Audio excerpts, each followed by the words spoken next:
नमस्कार, खबरां दे इस बुलेटिन विच तुहाडा स्वागत। मैं हरजिंदर कौर सैनी। पहला पेश ने चोणवीआं खबरां।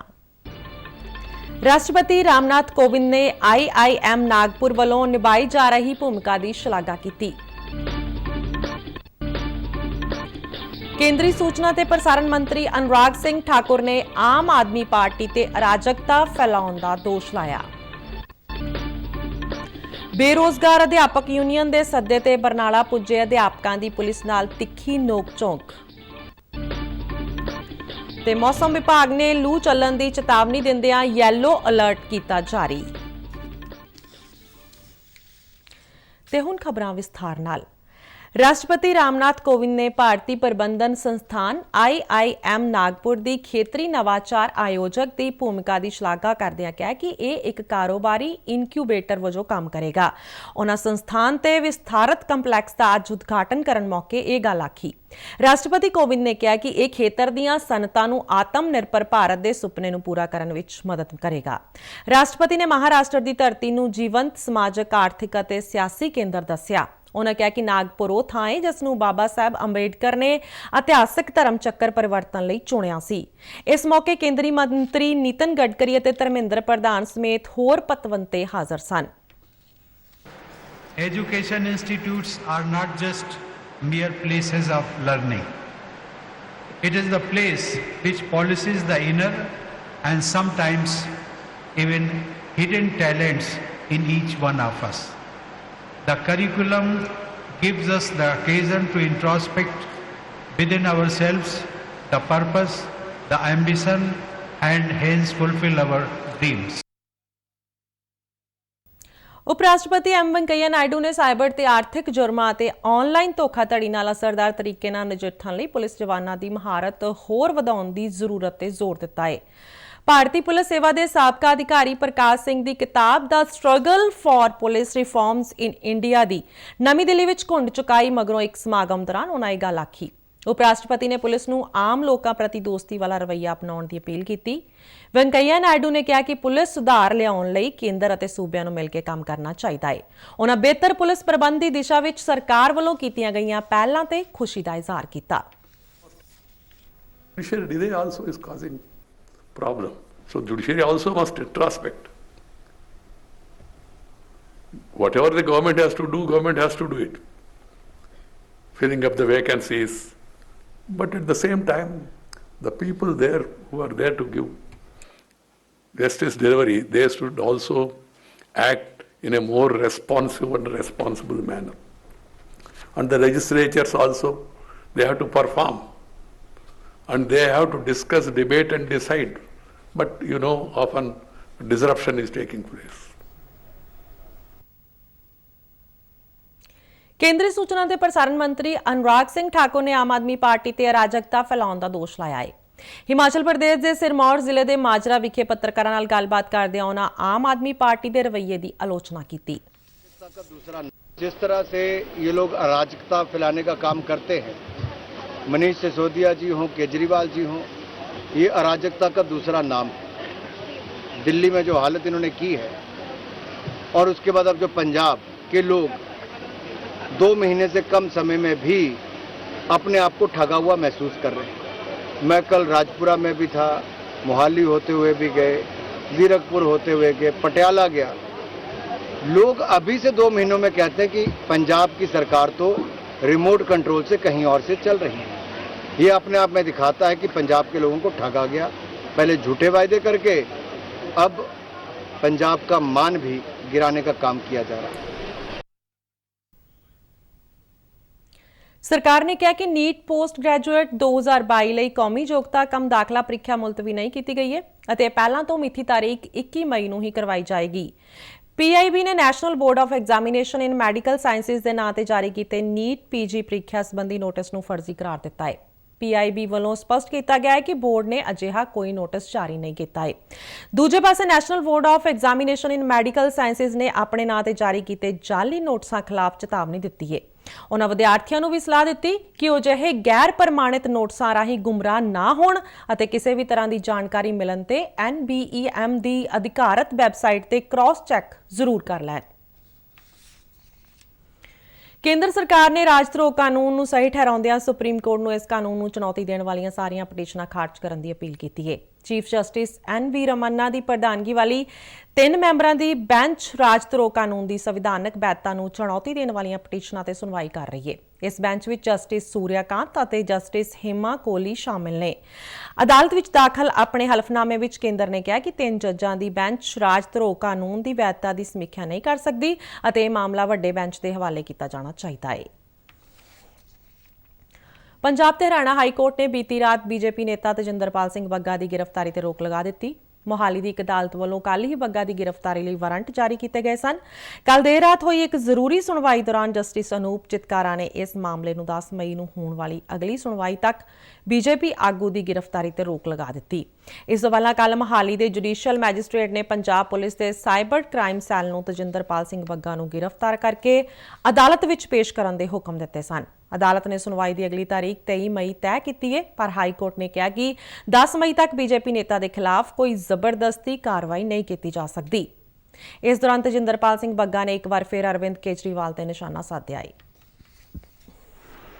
अगर अरविंद केजरीवाल सोचते हैं कि सत्ता के बल पे, पुलिस के बल पे भारतीय जनता पार्टी के कार्यकर्ताओं को डरा सकते हैं, झुका सकते हैं, तो फिर से मैं उनको कहता हूं, एक नहीं 100 FIR कीजिए।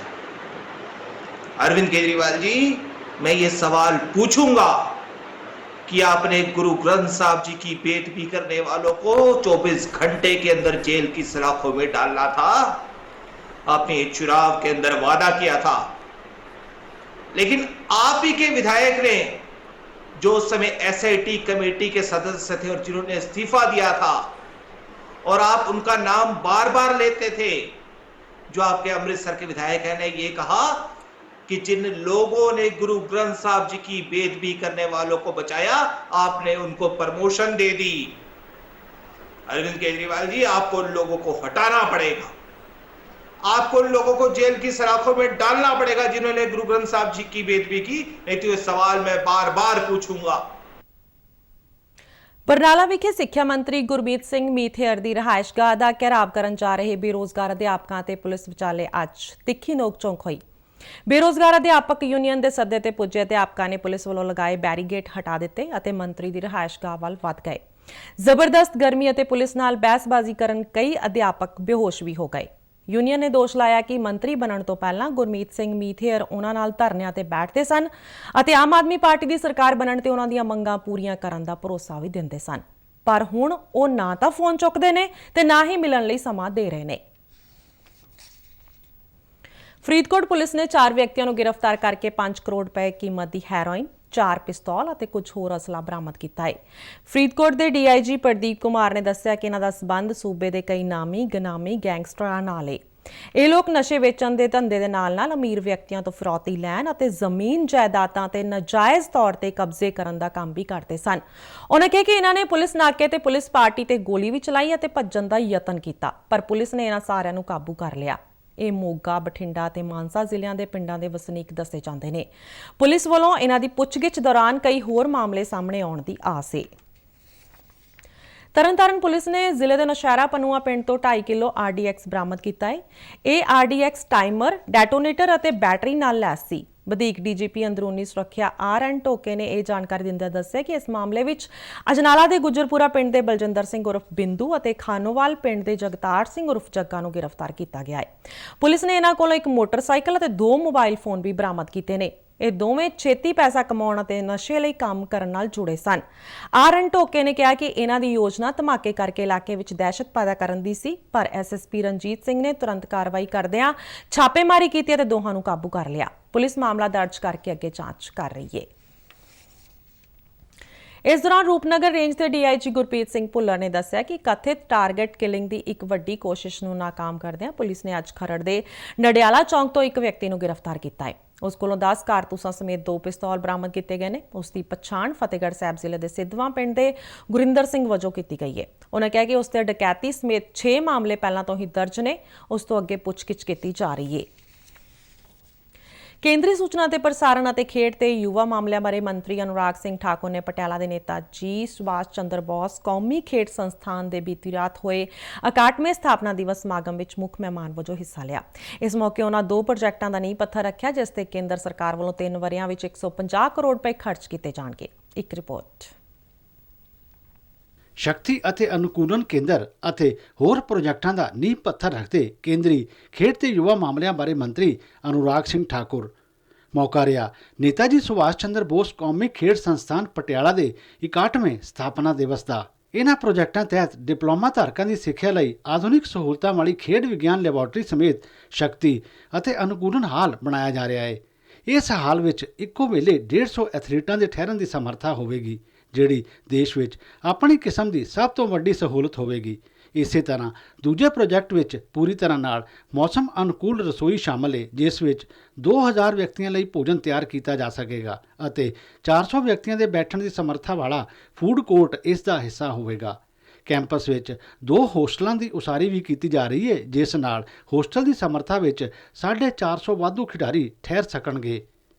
अनुराग सिंह ठाकुर ने इन्हां प्रोजेक्टां बारे जानकारी देंदियां दस्सिया, जो फूड कोर्ट और मॉडर्न किचन जहां एक और वो बनाकर दिया गया है, 500 खिलाड़ी एक साथ वहां पर बैठ पाएंगे, तो वहीं पर स्ट्रेंथ एंड कंडीशनिंग हॉल जो लगभग 23 करोड़ रुपए की लागत से बनेगा, जहां पर ये सुविधा भी होगी कि एथलेटिक ट्रैक 80 मीटर का 3 लेन का उसके अंदर ही बना होगा और बाकी खेलों के लिए भी उसके अंदर सुविधाएं होंगी।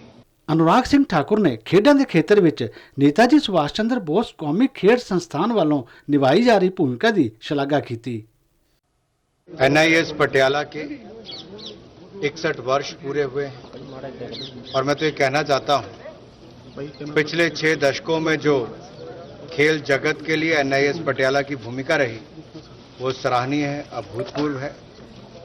और मोदी जी की सरकार में हमने यहाँ पर आधारभूत ढांचा यानी कि इंफ्रास्ट्रक्चर को और सुधार करने के लिए, ताकि खेलों का इंफ्रास्ट्रक्चर और बेहतर हो, खिलाड़ी हों, कोचेस हों, एकेडमिक्स की बात हो या फील्ड्स बनाने की बात हो, सबकी तरफ काम किया। 268 एकड़ ਵਿੱਚ फैले नेता जी सुभाष चंद्र बोस कौमी खेड संस्थान ਦੇ ਕੁਝ ਹਿੱਸਿਆਂ ਦਾ अनुराग सिंह ठाकुर ने ਦੌਰਾ ਵੀ ਕੀਤਾ।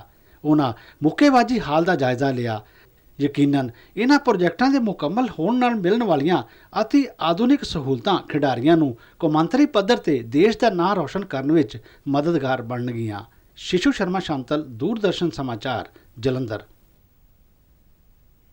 ਬਾਬਾ ਕੇਦਾਰਨਾਥ ਧਾਮ ਦੇ ਕਪਾਟ ਸ਼ਰਧਾਲੂਆਂ ਲਈ ਅੱਜ ਸਵੇਰੇ 6:15 ਵਜੇ ਵੈਦਿਕ ਮੰਤਰਾਂ ਦੇ ਉਚਾਰਨ ਅਤੇ ਧਾਰਮਿਕ ਪੂਜਾ ਅਰਚਨਾ ਤੋਂ ਬਾਅਦ ਰਸਮੀ ਤੌਰ ਤੇ ਖੋਲ੍ਹ ਦਿੱਤੇ ਗਏ। ਉੱਤਰਾਖੰਡ ਵਿੱਚ ਪੈਂਦੇ ਬਾਕੀ ਤਿੰਨੋਂ ਧਾਮਾਂ ਗੰਗੋਤਰੀ, ਯਮਨੋਤਰੀ ਅਤੇ ਕੇਦਾਰਨਾਥ ਧਾਮ ਦੇ ਕਪਾਟ ਪਹਿਲਾਂ ਹੀ ਸ਼ਰਧਾਲੂਆਂ ਲਈ ਖੋਲ੍ਹੇ ਜਾ ਚੁੱਕੇ ਨੇ। ਇਸ ਮੌਕੇ ਤੇ ਮੰਦਰ ਨੂੰ ਕਈ ਕੁਇੰਟਲ ਫੁੱਲਾਂ ਨਾਲ ਸਜਾਇਆ ਗਿਆ। ਭਗਵਾਨ ਬਦਰੀ ਵਿਸ਼ਾਲ ਦੀ ਪੂਜਾ ਅਰਚਨਾ ਵੀ ਅੱਜ ਤੋਂ ਰੋਜ਼ਾਨਾ ਸ਼ੁਰੂ ਹੋ ਗਈ ਹੈ। ਬਦਰੀਨਾਥ ਧਾਮ ਦੇ ਕਪਾਟ ਖੁੱਲਣ ਤੋਂ ਪਹਿਲਾਂ ਹੋਣ ਵਾਲਾ ਗੁਰੂੜ ਛਾੜ ਮੇਲਾ ਭਗਵਾਨ ਵਿਸ਼ਨੂੰ ਦੀ ਰਵਾਇਤੀ ਪੂਜਾ ਨਾਲ ਸੰਪੰਨ ਹੋ ਗਿਆ। ਇਸ ਦੌਰਾਨ ਸ਼ਰਧਾਲੂਆਂ ਨੇ ਭਗਵਾਨ ਬਦਰੀਨਾਥ ਨੂੰ ਗੁਰੂੜ ਤੇ ਬਿਠਾ ਕੇ ਬਦਰੀਨਾਥ ਧਾਮ ਲਈ ਰਵਾਨਾ ਕੀਤਾ। ਕਪਾਟ ਖੁੱਲ੍ਹਦਿਆਂ ਹੀ ਇੱਥੇ ਮੌਜੂਦ ਸ਼ਰਧਾਲੂਆਂ ਵਿੱਚ ਭਾਰੀ ਉਤਸ਼ਾਹ ਦੇਖਣ ਨੂੰ ਮਿਲਿਆ। 4 ਮਹੀਨੇ ਬਾਅਦ ਇਹ ਧਾਮ ਜੈ ਬਦਰੀਨਾਥ ਦੇ ਜੈਕਾਰਿਆਂ ਨਾਲ ਗੂੰਜਿਆ। ਧਾਰਮਿਕ ਮਾਨਤਾ ਅਨੁਸਾਰ ਮੰਦਰ ਦੇ ਕਪਾਟ ਬੰਦ ਕਰਨ ਵੇਲੇ ਇੱਥੇ ਜਿਹੜੀ ਜੋਤ ਜਗਾਈ ਜਾਂਦੀ ਹੈ ਉਹ ਕਪਾਟ ਖੁੱਲਣ ਤੋਂ ਬਾਅਦ ਵੀ ਉਸੇ ਤਰ੍ਹਾਂ ਨਾਲ ਹੀ ਜਗਦੀ ਹੋਈ ਮਿਲਦੀ ਹੈ। ਦੇਸ਼ ਅਤੇ ਦੁਨੀਆ ਭਰ ਤੋਂ ਭਗਤ ਇਸ ਚਮਤਕਾਰ ਦੇ ਦਰਸ਼ਨ ਕਰਨ ਲਈ ਇੱਥੇ ਆਉਂਦੇ ਨੇ। ਅਰੁਣਾਚਲ ਪ੍ਰਦੇਸ਼ ਵਿੱਚ LAC ਤੇ ਦੇਸ਼ ਸੇਵਾ ਕਰਦਿਆਂ ਸ਼ਹੀਦ ਹੋਏ ਹੁਸ਼ਿਆਰਪੁਰ ਦੇ ਬਰਾਂਡਾ ਪਿੰਡ ਦੇ ਸੂਬੇਦਾਰ ਹਰਦੀਪ ਸਿੰਘ ਨੂੰ ਉਹਨਾਂ ਦੇ ਪਿੰਡ ਵਿੱਚ ਅੱਜ ਫੌਜੀ ਸਨਮਾਨਾਂ ਨਾਲ ਅੰਤਮ ਵਿਦਾਈ ਦਿੱਤੀ ਗਈ। ਉਹ ਬੀਤੇ 6 ਮਈ ਨੂੰ ਡਿਊਟੀ ਦੌਰਾਨ ਸ਼ਹੀਦ ਹੋ ਗਏ ਸਨ। ਫੌਜ ਦੀ ਇੱਕ ਟੁਕੜੀ ਨੇ ਉਹਨਾਂ ਦੇ ਸਨਮਾਨ ਵਿੱਚ ਹਥਿਆਰ ਉਲਟੇ ਕੀਤੇ ਅਤੇ ਹਵਾ ਵਿੱਚ ਗੋਲੀਆਂ ਚਲਾਈਆਂ। ਦੇਸ਼ ਦੇ ਹੋਰਨਾਂ ਹਿੱਸਿਆਂ ਵਾਂਗ ਪੰਜਾਬ ਵਿੱਚ ਵੀ ਗਰਮੀ ਦਾ ਜ਼ੋਰ ਲਗਾਤਾਰ ਬਣਿਆ ਹੋਇਆ ਹੈ। ਅੱਜ ਵੀ ਜ਼ਿਆਦਾਤਰ ਥਾਵਾਂ ਤੇ ਤਾਪਮਾਨ 40 ਡਿਗਰੀ ਸੈਲਸੀਅਸ ਤੋਂ ਉੱਪਰ ਬਣਿਆ ਰਿਹਾ ਅਤੇ ਗਰਮ ਹਵਾਵਾਂ ਚੱਲਦੀਆਂ ਰਹੀਆਂ। ਮੌਸਮ ਵਿਭਾਗ ਨੇ 10 ਤੋਂ 12 ਮਈ ਤੱਕ ਕਈ ਥਾਵਾਂ ਤੇ ਲੂ ਚੱਲਣ ਦੀ ਚੇਤਾਵਨੀ ਦਿੰਦਿਆਂ ਯੈਲੋ ਅਲਰਟ ਜਾਰੀ ਕੀਤਾ। ਤੇ ਇਸ ਨਾਲ ਹੀ ਖਬਰਾਂ ਦਾ ਬੁਲੇਟਿਨ ਖਤਮ ਹੁੰਦਾ ਹੈ। ਮੈਂ ਮਾਸਕ ਲਗਾ ਕੇ ਸਟੂਡੀਓ ਤੋਂ ਬਾਹਰ ਜਾ ਰਹੀ ਹਾਂ। ਤੁਸੀਂ ਵੀ ਬਾਹਰ ਜਾਣ ਵੇਲੇ ਮਾਸਕ ਜ਼ਰੂਰ ਲਗਾਉਣਾ। ਇਜਾਜ਼ਤ ਦਿਓ। ਨਮਸਕਾਰ।